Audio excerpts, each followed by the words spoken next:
कुकुड़ाखंडी रे हर घर त्रिरंगा कार्यक्रम पालित। गंजाम जिला कुकुड़ाखंडी ब्लॉक रे हर घर त्रिरंगा शोभायात्रा आयोजित हो जायछि। स्थानीय गोष्ठी उन्नयन अधिकारी पल्लवी स्वाई नेतृत्व में त्रिरंगा शोभायात्रा ब्लॉक परिसर बाहरी तहसिल में पहुंची। ଏହି କାର୍ଯ୍ୟକ୍ରମରେ संपृक्त ବ୍ଲକର कर्मचारी, तहसिल ऑफिस कर्मचारी एवं कुकुड़ाखंडीर समस्त सरकारी एवं बेसरकारी स्कूल कर्मचारी छात्र छात्री जोग देथिले।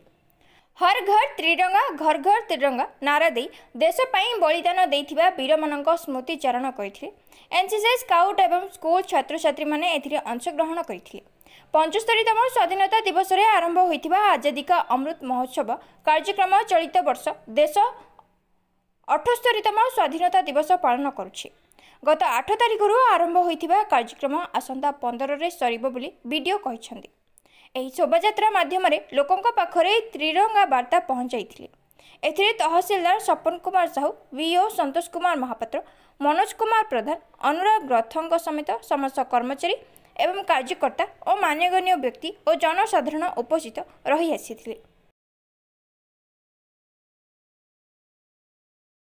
आउचे नंदकिशोर अवसरप्राप्त प्रधान शिक्षक पुणी मंडल सभापति कहबी या देश एक आह्वान जाति धर्म वर्ण निर्विशेष समस्ते चाहती घर घर तिरंगा प्रोग्रामटा अति गर्वित कथा से आम गर्व करने कथा जो प्रधानमंत्री घोषणा कर प्रत्येक घरे जो त्रिरंगा उड़ीबो।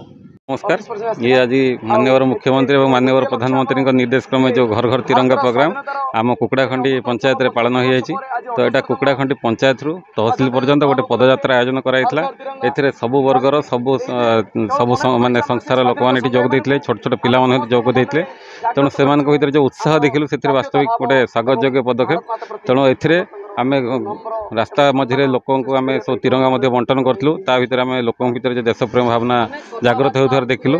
तेणु वास्तविक आमर अगस्ट 15 पर्यंत प्रोग्राम जारी रही समस्त को धन्यवाद। प्रधानमंत्री महोदय और मुख्यमंत्री महोदय निर्देश क्रमे आमर 78तम स्वाधीनता दिवस जो कार्यक्रम आम पालन करवा आगु प्रत्येक घरे आमर हृदय देश प्रेम जगेवाई आमर यहाँ हर घर त्रिरंगा कार्यक्रम रखा यार विभिन्न ग्राम पंचायत ब्लॉक स्तर में आज यहाँ सेलिब्रेशन करा पदयात्रा माध्यम आग को रैली माराथन आमर अन्य प्रोग्राम रही जमीक कल्चरल प्रोग्राम है कि मेला है।